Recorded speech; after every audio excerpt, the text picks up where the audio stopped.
Hi friends, welcome back to my channel. ఈరోజు మీకు ఈ సీరియల్లో ఏం జరిగిందో తెలుసుకోవాలి అనుకుంటున్నారా? అయితే వెంటనే మనం సీరియల్లోకి వెళ్ళిపోదాం.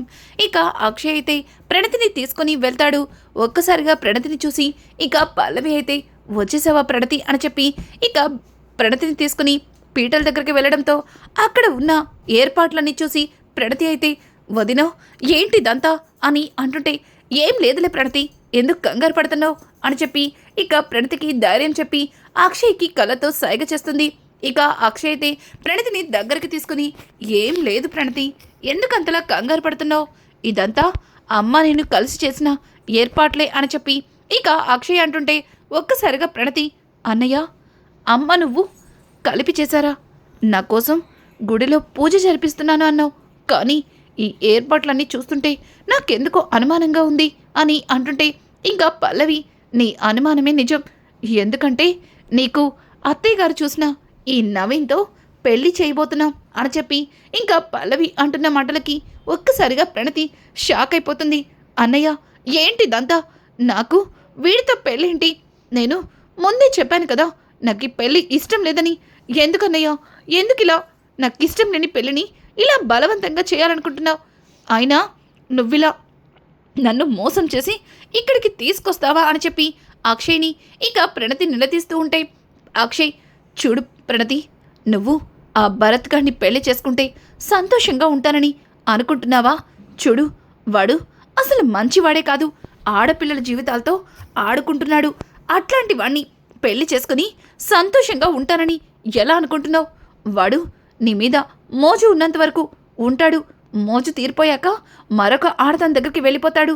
అయినా వాడు నీ మీద ప్రేమతో కాదు, నీ వెనకున్న ఆస్తి కోసమే నిన్ను ప్రేమించినట్టు నటించాడు, నిన్ను వాడి వలలో వేసుకున్నాడు అని చెప్పి ఇంకా పల్లవి అలాగే అక్షయ్ ఇద్దరు కూడా ప్రణతితో అంటుంటే, ప్రణతి లేదు, నాకు ఈ పెళ్ళి ఇష్టం లేదు, నన్ను మోసం చేసి ఇక్కడికి తీసుకొచ్చి బలవంతంగా నాకు పెళ్లి చేయాలనుకుంటున్నారు, నేను ఇక్కడి నుంచి వెళ్ళిపోతాను అని చెప్పి ఇక ప్రణతి అయితే అక్కడి నుంచి వెళ్ళిపోతుంటే ఒక్కసారిగా అక్షయ్ ప్రణతిని పట్టుకుని, చూడు ప్రణతి, నీకోసం నీ జీవితం కోసం నేనేం చేయడానికన్నా వెనకడను, చూడు నువ్వు ఆ భరత్ కంటే ఇతన్ని పెళ్లి చేసుకుంటేనే సంతోషంగా ఉంటావు, ఇదంతా నీ సంతోషం కోసమే ఈరోజు నీకు పెళ్లి చేసే తీరుతాను అని చెప్పి అక్షయ్ అయితే ఇక ప్రణతి చేతుల్ని గట్టిగా పట్టుకుంటాడు.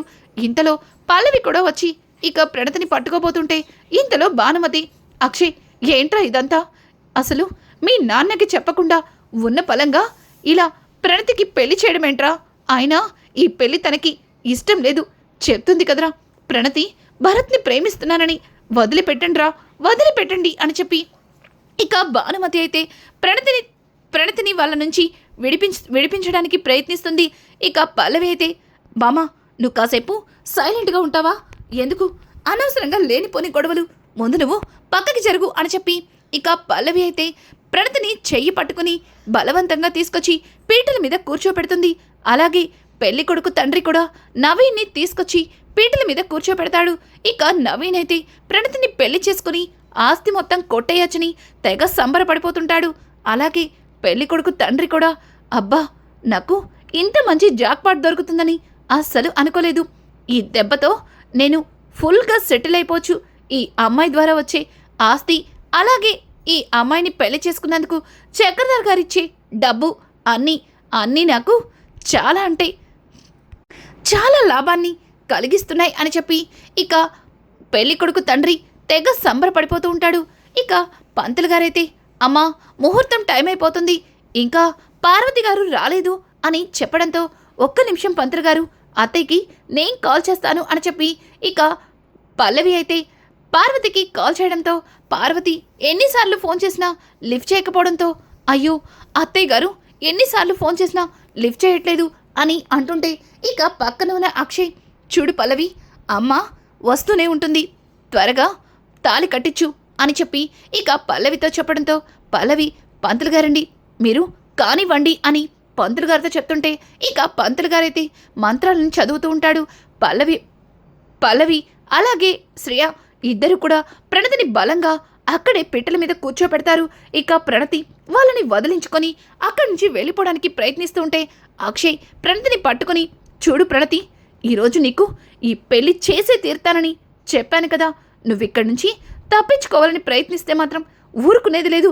పంతులు గారండి, మంత్రాలు తర్వాత చదువుకోవచ్చు, ముందు పంతులు గారండి, మంత్రాలు తర్వాత చదవచ్చు, ముందు తాళి కట్టించండి అని చెప్పడంతో ఇక పెళ్లి కొడుకు చేతికి తాళినిచ్చి ప్రణతి మెడలో బలవంతంగా తాళి కట్టించబోతాడు. ఇక ఇక్కడ చూస్తే అవని కుటుంబం మొత్తం కలిసి అక్కడికి వచ్చి పెళ్ళాపుతుంది. ఒక్కసారిగా అవనిని చూసిన ప్రణతి, వదినా చూసావా, వీళ్ళందరూ కలిసి బలవంతంగా అతనితో నాకు పెళ్లి చేయాలని చూస్తున్నారు. నాకు ఈ పెళ్లి ఇష్టం లేదని ఎంత చెప్పినా అస్సలు వినట్లేదు అని చెప్పి ఇక ప్రణతి అయితే అవనిని హక్ చేసుకుంటుంది. ఇక ఇంతలో రాజేంద్ర, అక్షయ్ ఏంటిదంతా, తనకి ఇష్టం లేదని చెప్తున్నా సరే ఇలా బలవంతంగా పెళ్లి చేయడం ఏంటి అని అంటుంటే, చూడండి నాన్న, ప్రణతి లైఫ్ బాగుండాలి అంటే అతన్ని పెళ్లి చేసుకోవాలి. ఈ భరత్ని పెళ్లి చేసుకొని ప్రణతి సంతోషంగా ఉండలేదు. అయినా వాడు ఒక క్యారెక్టర్ లేనివాడు. చూసారుగా, వాడి మీద ఇప్పుడు స్టేషన్లో కేసు నడుస్తుంది. వీడు ఒక అమ్మాయితో, చచ్చా, నా నోటితో నాకు చెప్పడానికి కూడా అసహ్యం వేస్తుంది అని చెప్పి ఇక అక్షయ్ అయితే మాట్లాడుతూ ఉంటే, ఇంతలో భరత్, చూడండి, నేను ఏ తప్పు చేయలేదు. అనవసరంగా నా మీద తప్పుడు కేసుని బరాయించారు. కావాలంటే వీళ్ళే చెప్తారు వినండి అని చెప్పి ఇక వాళ్ళిద్దరిని తీసుకొచ్చి అక్షయ్కి నిజం చెప్పిస్తారు. ఇక పల్లవి అయితే వాళ్ళిద్దరిని చూసి కంగారు పడుతుంది. ఇక పల్లవి క్లాప్స్ కొడుతూ, బాగుంది, చాలా బాగుంది, ఎలాగో నీ తమ్ముడు ఏ తప్పు చేయలేదని ప్రూవ్ అవ్వడు కాబట్టి ఇలా వీళ్ళకి డబ్బిచ్చి బాగానే చెప్పిస్తున్నావే అని చెప్పి పల్లవి అంటుంటే ఒక్కసారిగా అవని తట్టుకోలేక పల్లవి చెంప చల్లు మనిపిస్తుంది. ఇక పల్లవి అయితే అవని అని గట్టిగా అరవడంతో, అరవకు, ఇంకా గట్టిగా అరిచావంటే గొంతు పిసికి చంపేస్తాను. ఏంటి రెచ్చిపోతున్నావు? అయినా నువ్వు ఏం చేస్తున్నావో నాకు తెలియదు అనుకుంటున్నావా? చూడు, వీళ్ళకి డబ్బిచ్చి ఇదంతా చేయించింది నువ్వే అన్న సంగతి అందరి ముందు బయట పెట్టడానికి నాకు నిమిషం సరిపోదు. ఆ తర్వాత కన్నయ్య నిన్ను ఏం చేస్తాడో కూడా ఊహించుకో అని చెప్పి ఇక అవని అయితే పల్లవిని రెచ్చగొట్టడంతో ఒక్కసారిగా పల్లవి అక్కడ ఉన్న కమల్ని చూసి భయపడుతూ సైలెంట్ అయిపోతుంది. చూడు, నువ్వు ఇంకొంచెం నోరు మెదిపినా తర్వాత నీ బండారం మొత్తం బయట పెడతాను అని చెప్పి ఇక అవని అయితే పల్లవికి వార్నింగ్ ఇవ్వడంతో ఇక పల్లవి అయితే సైలెంట్ అయిపోతుంది. ఇక అక్షయ్, చూడు, నీ బెదిరింపులకి ఇక్కడ భయపడే వాళ్ళు ఎవ్వరూ లేరు. నా చెల్లెల్ని తనకి వీడికిచ్చి పెళ్లి చేస్తే నా చెల్లెలు ఎప్పటికీ సంతోషంగా ఉండలేదు. అలాగే వీడికి ఒక ఉద్యోగం లేదు, ఒక బ్యాక్గ్రౌండ్ లేదు. ఇట్లాంటి వాడికి నా చెల్లెలతో పెళ్లి చేయడానికి నేను ఎలా ఒప్పుకుంటా అనుకున్నారు? నేను కావాలని మీ ఆలోచనని పక్కకి నెట్టడం కోసమే మీ ఇంట్లో భరత్ ప్రణతిల పెళ్లి జరిపించడం కోసం ఒప్పుకున్నాను. అంతేగాని వీడితో నా చెల్లెలి పెళ్లి చేయాలని నేను అస్సలు అనుకోలేదు. చూడు ప్రణతి, వీడిని పెళ్లి చేసుకుంటే నువ్వు సంతోషంగా ఉండలేవు. నా మాట విని నువ్వు అమ్మకి ఇష్టమైన అతన్ని పెళ్లి చేసుకో అని అంటుంటే ఇక పల్లవి కాదు అవని అయితే, ఆపండి, అసలు మీకు వీళ్ళ గురించి ఏం తెలుసని ఇలా మాట్లాడుతున్నారు అని అంటుంటే, నాకేం తెలుసు, నీకే ఏం తెలీదు. చూడు, వాళ్ళు బాగా డబ్బున్న వాళ్ళు, అలాగే పెద్ద బిజినెస్ చేస్తున్నారు. ఇక అతనైతే లండన్లో చదువుకున్నాడు. ఇంతకంటే ఇంకేం కావాలి అని అంటూ ఉంటే, అవునవును, లండన్లో చదువుకునొచ్చి ఇక్కడ ఏకంగా 11 పెళ్ళిళ్ళు చేసుకున్నాడు. అతనొక నిత్య పెళ్లి కొడుకు. ఇక వాళ్ళ నాన్నలా ఉన్న ఈ పెద్ద మనిషి ఇలాంటి తప్పుడు మాటలని చెప్పి ఎదుటి వాళ్ళని నమ్మించి వాళ్ళని బుట్టలో వేసుకుంటాడు. ఆ తర్వాత ఆ అమ్మాయి తరపు నుంచి వచ్చిన ఆస్తిని, డబ్బుని కాజేసి ఆ అమ్మాయి జీవితాన్ని నాశనం చేసి తండ్రి కొడుకులు ఇద్దరూ మళ్ళీ వేరే దగ్గరికి మకా మారుస్తారు. ఆల్రెడీ వీళ్ళ కోసం పోలీసులు వెతుకుతున్నారు అని చెప్పడంతో ఒక్కసారిగా పల్లవి అయితే, ఇదేంటి, దీనికి ఇదంతా ఎలా తెలుసు అని చెప్పి భయపడుతూ, చూడు అవని, నువ్వు నీ తమ్ముడు తప్పు చేయలేదు అన్నావు. అది ఎంతవరకు నిజమని మేం కూడా మాట్లాడలేదు. కానీ ఇప్పుడు మా డాడ్ తీసుకొచ్చిన సంబంధాన్ని మంచిది కాదని చెప్తున్నావంటే అక్కడే అర్థమవుతుంది నువ్వు నీ తమ్ముడితో ప్రణతి పెళ్లి జరిపించడం కోసం నువ్వు పెద్ద ప్లాన్తోనే ఇక్కడికి వచ్చావని అని చెప్పి ఇక పల్లవి అయితే అవనితో అంటూ ఉంటే పక్కన ఉన్న ఇక పెళ్లి కొడుకు తండ్రి, ఏంటమ్మా మమ్మల్ని తప్పుపడుతున్నారు? ఆయన ఇట్లాంటి సంబంధాన్ని ఒప్పుకొని ముందుకొచ్చినందుకు మాకు బాగానే బుద్ధి చెప్తున్నారు. రేయ్ లేవరా అని చెప్పి పెళ్లి కొడుకుని పైకి లేపుతూ, చూడమ్మా అక్కడికి ఏదో మీ మరదలు చాలా పద్ధతి గల అమ్మాయి అన్నట్టు మాట్లాడుతున్నారు. పెళ్లి కాకుండానే ఒకరితో తిరిగి కడుపు చేయించుకుంది. ఆ తర్వాత నీ తమ్ముడి వెంట తిరిగింది. అట్లాంటి అమ్మాయిని అన్ని విధాలుగా ఇష్టపడి పెళ్లి చేసుకోవడానికి వచ్చినందుకు మాకు బాగానే బుద్ధి చెప్పారు అని చెప్పి పెళ్లి కొడుకు తండ్రి అయితే ఇక ప్రణతి గురించి తప్పుగా మాట్లాడుతూ ఉంటే రాజేంద్ర, రేయ్ నా కూతురు గురించి తప్పుగా మాట్లాడతావా, చంపేస్తాను అని చెప్పి ఇక రాజేంద్ర అయితే అతన్ని కొట్టబోతుంటే పక్కన ఉన్న అక్షయ్, నాన్న ఇలా చెల్లెల్ని ఇచ్చే ఇంటి వాళ్ళని కొట్టడం అంత సంస్కారం కాదు. ఆయన అతను అన్నదానిలో తప్పేముంది? మన ప్రణతి గురించి అన్నీ తెలిసి పెద్ద మనసు చేసుకుని వాళ్ళు ఈ పెళ్లి కోసం ముందుకొచ్చారు. కానీ ఇలా మీరందరూ కలిసి వాళ్ళని అవమానిస్తుంటే వాళ్ళకు కూడా కోపం వస్తుంది కదా, అందుకే అలా మాట్లాడారు అని చెప్పి ఇక అక్షయ్ అయితే వాళ్ళని సపోర్ట్ చేస్తూ ఉంటాడు. ఇక ఇంతలో అక్కడికి పార్వతి అయితే వస్తుంది. అక్కడ జరుగుతున్న గొడవని చూసి ఆపండి అని గట్టిగా అరవడంతో ఇక అందరూ కూడా పార్వతి వైపు చూస్తారు. ఇంకా పల్లవి అయితే పార్వతికి, చూసారా అత్తయ్య, ఈ అవని ప్రణతి పెళ్లి ఆపడానికి మరొక కట్టుకత్త వచ్చింది. ఈ పెళ్లి కొడుకు వాళ్ళ ఫ్యామిలీ గురించి ఇష్టం వచ్చినట్టు తప్పుడు కుత్తలు కూస్తుంది అని చెప్పి పల్లవి మాట్లాడుతూ ఉంటే ఇక పెళ్లి కొడుకు తండ్రి, మేమేదో పెద్ద మనుషులం కాబట్టి మా స్టేటస్కి పెద్ద మనుషులం కాబట్టి పెద్ద మనసు చేసుకుని ఈ సంబంధాన్ని ఒప్పుకున్నాం. కానీ వీళ్ళందరూ కలిసి అని అంటుంటే, రేయ్ ఏంటి ఎక్కువ మాట్లాడుతున్నావు? ఇంకొక్క మాట మాట్లాడావంటే ఇక్కడే గోయి తీసి పాతేస్తాను అని అనడంతో ఒక్కసారిగా అందరూ కూడా షాక్ అయిపోతారు. ఇక అక్షయ్ అయితే, అమ్మా ఏం మాట్లాడుతున్నావు అని అంటుంటే, అవును అవును అక్షయ్, నేను చెప్తుంది నిజం. వీడు వీడు ఒక మోసగాడు. వీడి కొడుకు కలిసి ఎన్నో పెళ్ళిళ్ళు చేసుకుని ఆడపిల్లల జీవితాల్ని నాశనం చేశారు. ఇప్పుడు మన ప్రణతి విషయంలో కూడా అదే జరుగుతుంది. ఇట్లాంటి వాణ్ణి అని చెప్పి ఇక పార్వతి అయితే పెళ్లి కొడుకు చెంప పగలకొట్టి ఇక వాళ్ళ తండ్రినైతే పిచ్చకొట్టుడు కొడుతుంది. ఇంకా పల్లవి అయితే, అత్తయ్య ఆగండి అత్తయ్య, మీరు అనవసరంగా తొందరపడుతున్నారు. అలాంటిదేది కాదత్తయ్య అని అంటుంటే, నోర్మోయ్, ఇంకొక్క మాట మాట్లాడావంటే చంపేస్తాను. ఈ సంబంధాన్ని తీసుకొచ్చింది మీరే కదా, అంటే మీరు ఇదంతా కావాలని చేశారా అని చెప్పి ఇక పార్వతి అయితే పల్లవిని నిలదీస్తుంటే, ఏంటత్తయ్య అలా మాట్లాడుతున్నారు? ఇదంతా ఎవరైనా కావాలని చేస్తారా? మీరు ఏదో పొరపాటు పడుతున్నారు అని అంటుంటే, అత్తయ్య ఏమీ పొరపాటు పడట్లేదు. అత్తయ్య గారు చెప్పింది నోటికి ముమ్మాట్లు నిజం. వీళ్ళు మోసగాళ్ళు. ఇట్లాంటి వాళ్ళ కోసం ఆల్రెడీ పోలీసులు వెతకడం మొదలుపెట్టారు. కానీ తెలియక మన ప్రణతి జీవితాన్ని మన చేతులతో మనమే నాశనం చేయబోయాం అని చెప్పి ఇక అవని అయితే జరిగిందంతా కూడా అక్కడ ఉన్న వాళ్ళకి చెప్తుంది. ఇక వాళ్ళిద్దరూ కూడా చిన్నగా తప్పించుకోబోతుంటే ఇక కమలైతే, ఆగండ్రా, ఎక్కడికి పారిపోతారు? మాయ మాటలు చెప్పి మమ్మల్ని మోసం చేసి మా ప్రణతి జీవితాన్ని నాశనం చేయాలనుకున్నారు కదా.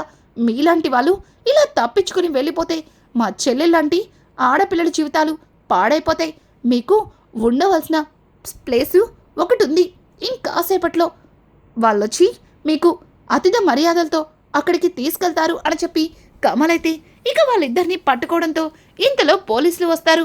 ఇంకా పోలీసులు వాళ్ళిద్దరిని అరెస్ట్ చేసి, థ్యాంక్ యూ మేడం, వీళ్ళ కోసం ఇంతవరకు చాలా ప్లేస్లో వెతికాం, కానీ వీళ్ళని ఇంత ఈజీగా పట్టించారు. నిజంగా థ్యాంక్స్ మేడం అని చెప్పి ఇక పోలీసులు అయితే అవనికి థ్యాంక్స్ చెప్పి వాళ్ళిద్దరినీ తీసుకుని అక్కడి నుంచి వెళ్ళిపోతారు.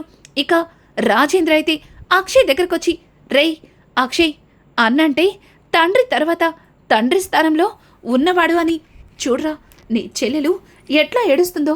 తనని అంతలా బాధ పెట్టి ఒక నీచుడికి, ఒక దుర్మార్గుడికి నీ చెల్లెల్నిచ్చి పెళ్లి జరిపించి దాని గొంతు కొయ్యాలని చూసావు. కానీ సమయానికి అవని నిజ నిజాలు తెలుసుకుని మీ అమ్మతో అన్నీ చెప్పింది కాబట్టి సరిపోయింది. అయినా పార్వతి అవని మాటల్ని నమ్మదు కదా, మరి ఇదంతా అని అంటుంటే ఇక పార్వతి, చూడండి, నేను అవని చెప్పే మాటల్ని నమ్మనని నాకు కూడా తెలుసు. అందుకే నేను నమ్మటం కోసం అవని నన్ను స్టేషన్కి రమ్మని పిలిచింది.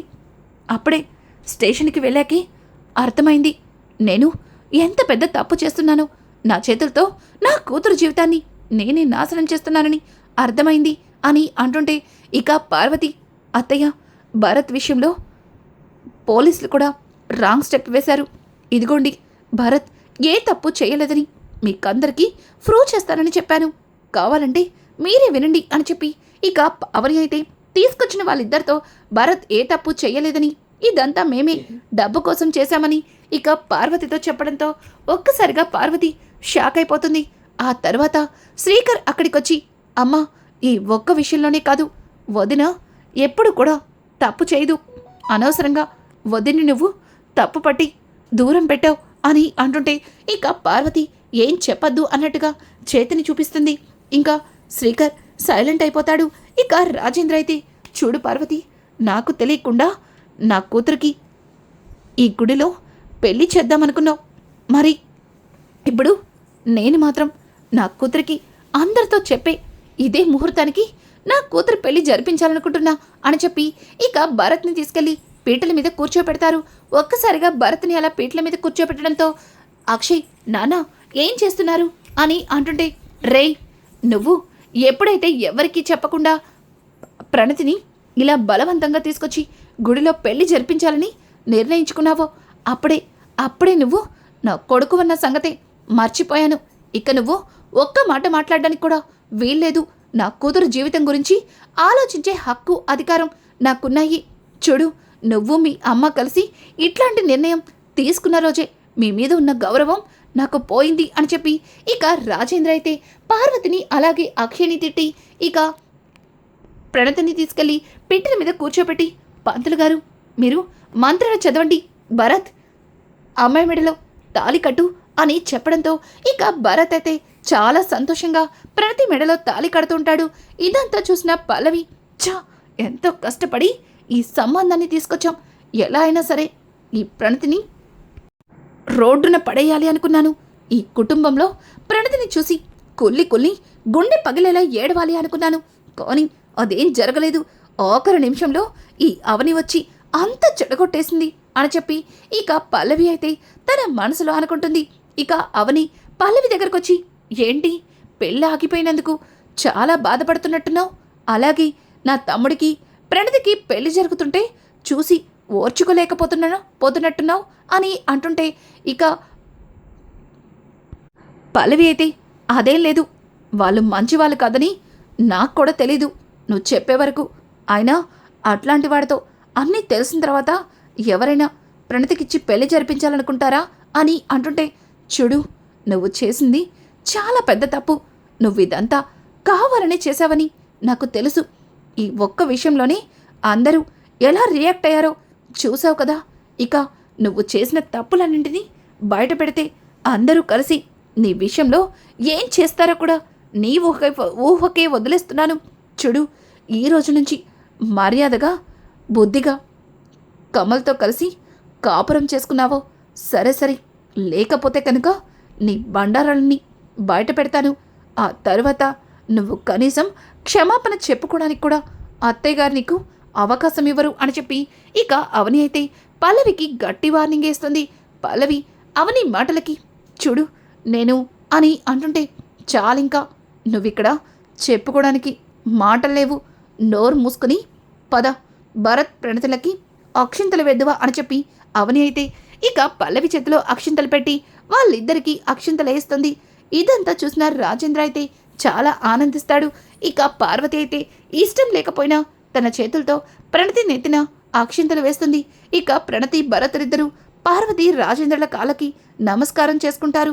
ఇంకా రాజేంద్ర అయితే, ఏంటి పార్వతి, ముందు ఆశీర్వదించు. చూడు, నువ్వు నిజమేంటో తెలుసుకోకుండా ఒక మోసగాడికిచ్చి నీ కూతురు పెళ్లి జరిపించి తన జీవితాన్ని నీ చేతులతో నువ్వే నాశనం చేయాలి అనుకున్నావు. కానీ అన్నీ తెలిసి ఒక బుద్ధిమంతుడికిచ్చి నా కూతురి పెళ్లి చేయిశాను. చూడు, భరత్ ప్రణతిని చాలా బాగా చూసుకుంటాడు. అలాగే వాళ్ళిద్దరూ చాలా సంతోషంగా ఉంటారు. వాళ్ళిద్దరి గురించి నువ్వేం ఆలోచించక్కర్లేదు అని చెప్పి ఇక రాజేంద్ర అయితే పార్వతితో చెప్పి ఇక పార్వతితో బలవంతంగా అక్షింతలు వేయిస్తాడు. తర్వాత అవని అయితే అక్షయ్ దగ్గరికి వెళ్ళి, ఏవండి, మీరు మోసం చేసి మీ చెల్లెల్ని ఇక్కడికి తీసుకొచ్చారు, కానీ అంతా చూసిన తర్వాత మీకు ఏమనిపించలేదా అని అడగడంతో ఇక అక్షయ్, చూడు, వాళ్ళు మంచి వాళ్ళు కాదు కాబట్టి నీ తమ్ముడికిచ్చి ప్రణతి పెళ్లి జరిపించడంలో నేను ఒక్క మాట కూడా మాట్లాడలేదు. ఒకవేళ వాళ్ళే కనుక మంచి వాళ్ళైతే నా చెల్లెల్ని వాళ్ళకిచ్చే పెళ్లి చేసుండేవాణ్ణి అని అంటుంటే, రేయ్, వాగింది చాలు గాని ముందు వాళ్ళని దీవించండి అని చెప్పి ఇక పక్కన ఉన్న రాజేంద్ర అయితే అక్షయ్తో అంటుంటాడు. ఇక అక్షయ్ కూడా మౌనంగా ఉండి అక్షింతలైతే వేస్తాడు. రానున్న ఎపిసోడ్స్ అయితే మరింత ఇంట్రెస్టింగ్గా మారిపోతున్నాయి. ఇక నుంచి ఒక్కొక్కటిగా పల్లవి బండారం ఎట్లా బయటపడబోతుందో తెలుసుకోవాలి అనుకుంటే మా ఛానల్ని సబ్స్క్రైబ్ చేసుకోవడం మాత్రం మర్చిపోకండి. Thanks for watching. Hi friends, welcome back to my channel. ఈరోజు మీకు ఈ సీరియల్లో ఏం జరిగిందో తెలుసుకో